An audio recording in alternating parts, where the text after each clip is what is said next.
Student की life में एक ऐसा टीचर ज़रूर होता है जिससे हम सबसे ज़्यादा डरते हैं। और अगर हम उसी टीचर के दिए गए होमवर्क को करना भूल जाएं तो तब तो हमें और ज़्यादा डर लगने लगेगा और हमें स्कूल जाने का मन भी नहीं करेगा, है ना?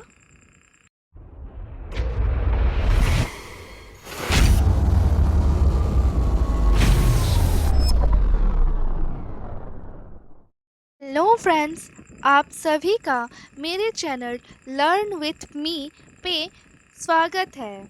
आज हम आपके इंग्लिश का एक चैप्टर द लास्ट लेसन के बारे में पढ़ने वाले हैं। इस चैप्टर के राइटर का नाम अल्फोंस ड्यूडेट है और इस चैप्टर के मेन कैरेक्टर का नाम फ्रांस है, जो एक स्कूल गोइंग बॉय है। आइए अब स्टोरी के बारे में जानना शुरू करते हैं।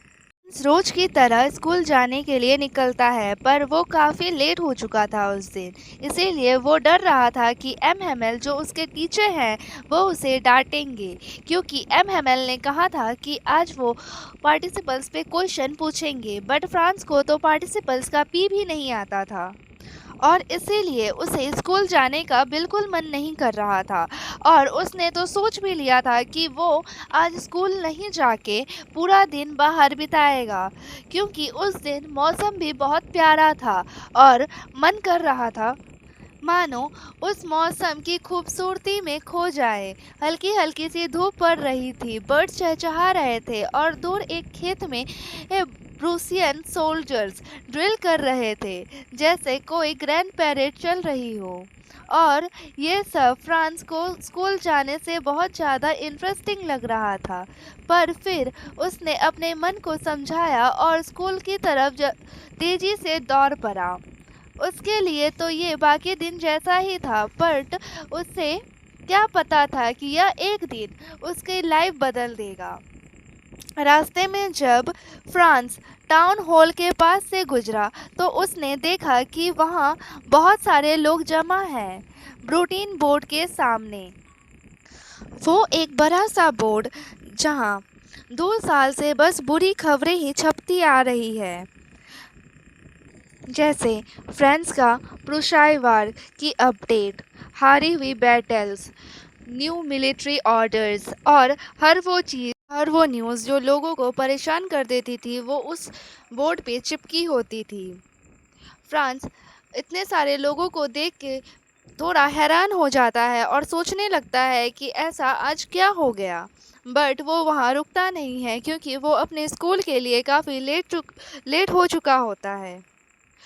वो जब अपने स्कूल पहुंचता है तो वो वहाँ भी हैरान हो जाता है, क्योंकि वहाँ भी आज एक अजीब सी शांति थी। कोई शोर शराबा नहीं, कोई बेंच के घिसकने की आवाज़ नहीं, बच्चों के लेसन रिपीट करने की आवाज़ नहीं थी और ना ही वहाँ पे सर के चिल्लाने की आवाज़ आ रही थी। और वहाँ पे काफ़ी ज़्यादा शांति थी। और ये सब देख के फ्रांस थोड़ा हैरान हो जाता है और सोचने लगता है कि आज ऐसा क्या अलग है। फ्रांस डरते डरते अपने क्लास में पहुंचता है और सोच रहा होता है कि आज एम हेमल उसे बहुत ज़्यादा डांटेंगे।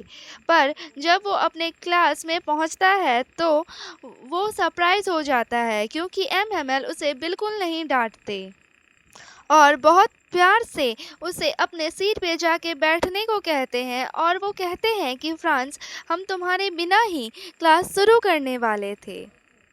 फ्रांस पूरी तरीके से हैरान हो जाता है। वो सोचने लगता है कि आज सर को क्या हो गया है, और ये सोचते सोचते वो अपने सीट पे आके बैठ जाता है। पर फिर वो अपने क्लास के आसपास मतलब अपने आसपास देखने लग जाता है, तो उसकी नज़र एम हेमल के ड्रेस पे जाती है। सर ने आज अपने न्यू ड्रेस पहनी होती है, जो वो अपने बस स्पेशल ओकेजन्स जैसे कि इंस्पेक्शन और प्राइज डे पे पहना करते थे।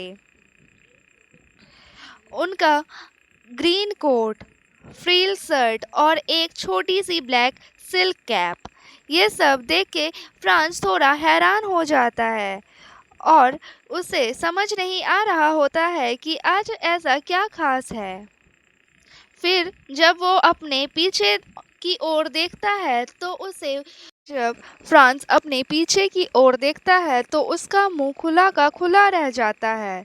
वो देखता है कि पीछे की बेंच जो हमेशा खाली होती थी, आज वहाँ पे गांव के बड़े बड़े लोग बैठे हुए हैं और वो काफ़ी उदास लग रहे हैं और वो बिल्कुल शांत एक स्टूडेंट की तरह बैठे हुए हैं। Old Hauser, farmer mayor, farmer postmaster सब बैठे थे वहाँ और वो लोग काफ़ी ज़्यादा उदास लग रहे थे। फ्रांस को तो कुछ समझ ही नहीं आ रहा था कि आज हो क्या रहा है, आज सब इतना अजीब क्यों है। फिर एम हेमल अपने चेयर पे बैठते हैं और उन्होंने कुछ ऐसा बोला जिससे फ्रांस की दुनिया हिल गई।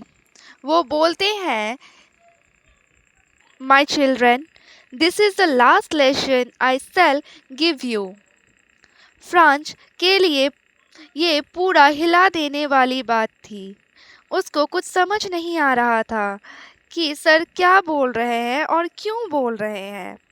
फिर एम हेमल बताते हैं कि बर्लिन से ऑर्डर आया है कि एलएसएस और लोरेन के जितने भी स्कूल हैं वहाँ बस जर्मन की ही पढ़ाई कराई जाए। कल से एक न्यू टीचर आएगा और आज तुम्हारा आखिरी दिन है ट्रांसलेशन का।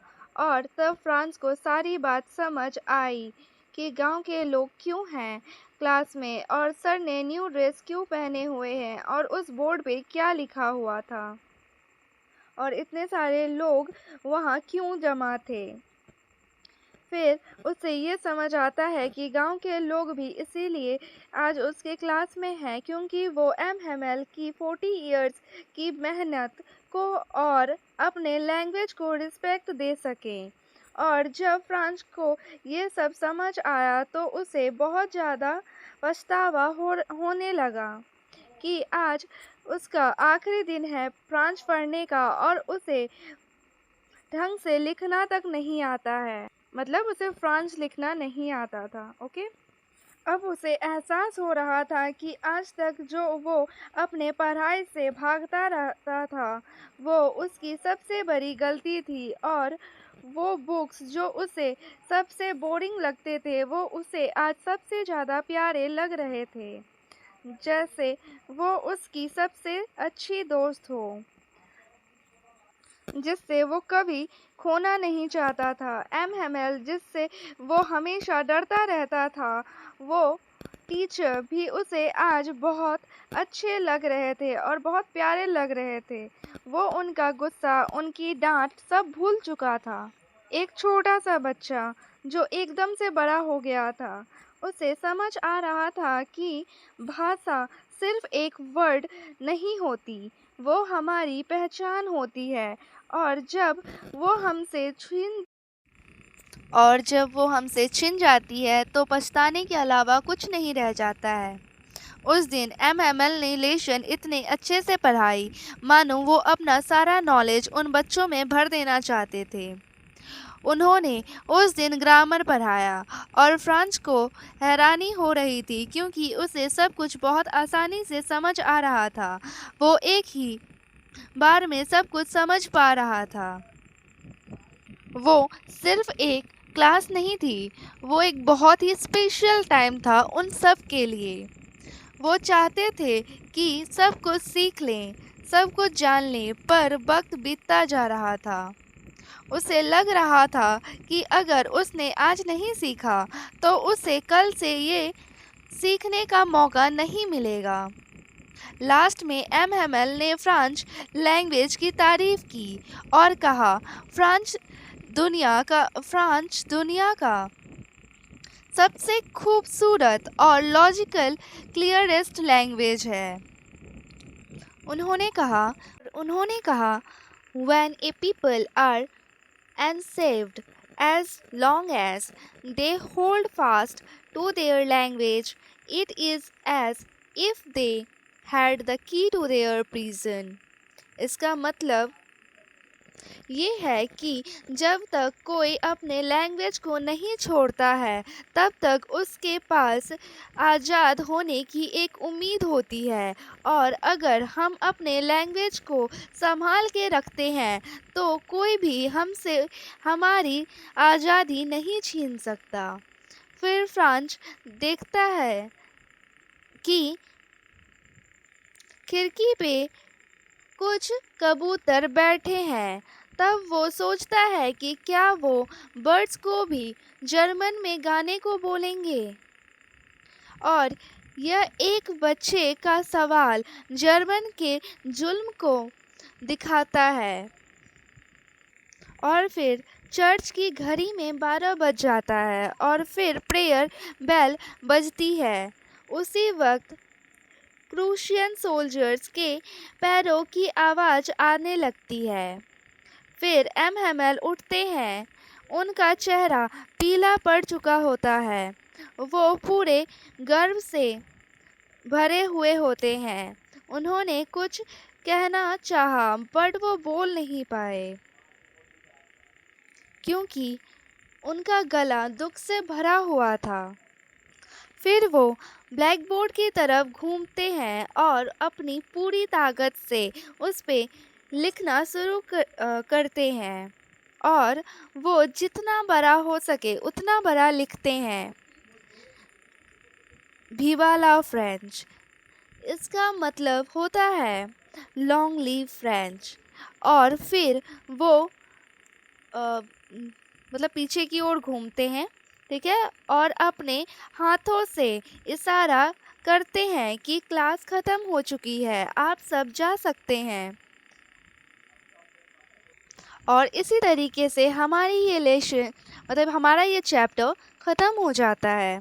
ओके, तो फ्रेंड्स, द लास्ट लेसन सिर्फ एक स्टोरी नहीं है, यह हमें यह समझाना चाहती है कि हम अक्सर अपनी चीज़ों को अहमियत नहीं देते हैं और उसे संभाल के भी नहीं रखते हैं जब वो हमारी पास होती है, पर जब हम उसे खो देते हैं तो हमें पछतावा होने लगता है।